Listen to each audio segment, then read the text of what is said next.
Bonjour mes frères et sœurs et bienvenue encore à quelques minutes d'inspiration avec moi, votre frère et ami Eddy Kaniki Chanda.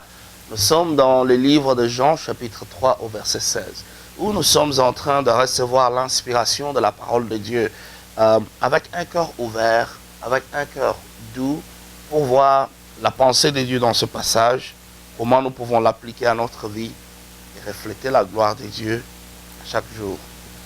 Dans le livre de Jean chapitre 3 verset 16, car Dieu a tant aimé, car Dieu a excessivement agapé le cosmos, le monde, car Dieu a tant tellement aimé le monde qu'il a donné son Fils unique afin que quiconque croit en lui ne périsse point, mais qu'il ait la vie éternelle.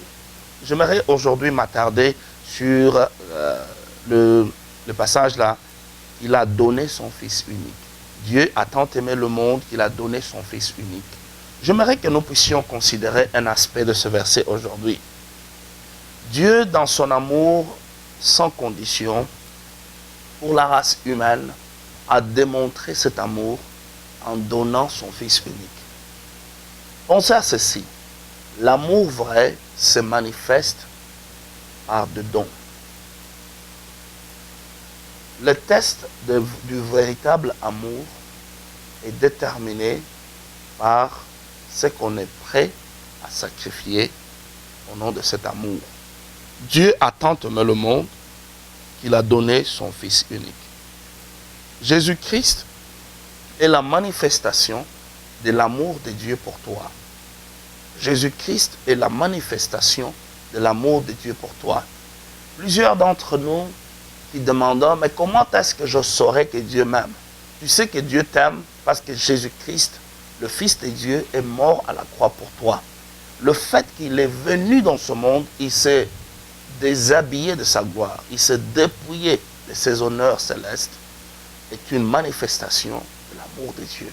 C'est la preuve que Dieu t'aime. Quand je regarde Jésus, je vois combien Dieu m'aime. Pourquoi est-ce qu'il est allé sur la croix? Il est allé sur la croix pour toi. Pourquoi est-ce qu'il était enterré?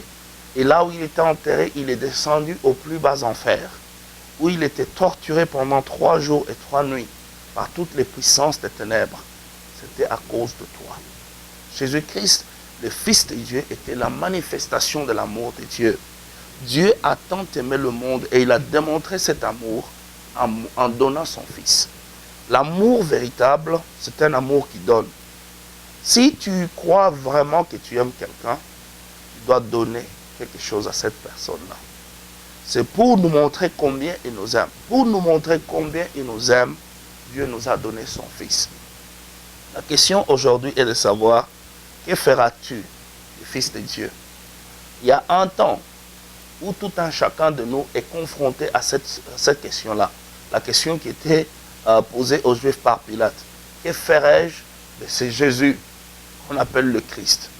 C'est la question qui vous est aujourd'hui posée. Dieu a tant aimé, vous a tant aimé, excessivement aimé, qu'il vous a donné son Fils. Alors que ferez-vous à ce Fils de Dieu? Allez-vous le recevoir ou allez-vous le rejeter? Allez-vous écouter sa voix, la voix douce du berger, qui vous conduit vers les eaux paisibles, qui vous conduit vers le vert pâturage, où vous allez vous entêter et continuer à marcher selon votre sagesse, selon votre intelligence. Et entre parenthèses, votre sagesse vous a apporté toutes les peines, vous a apporté toutes les hontes que vous avez subies toutes ces années ici. Alors que Dieu vous a tant aimé, il vous a donné le Fils de Dieu. Il vous a donné Jésus.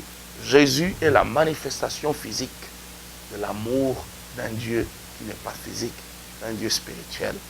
Ça, c'était juste quelques minutes d'inspiration pour vous montrer combien Dieu vous aime. Que le Seigneur vous bénisse. J'espère que ce passage vous a inspiré. Nous nous retrouvons plus tard. Au revoir.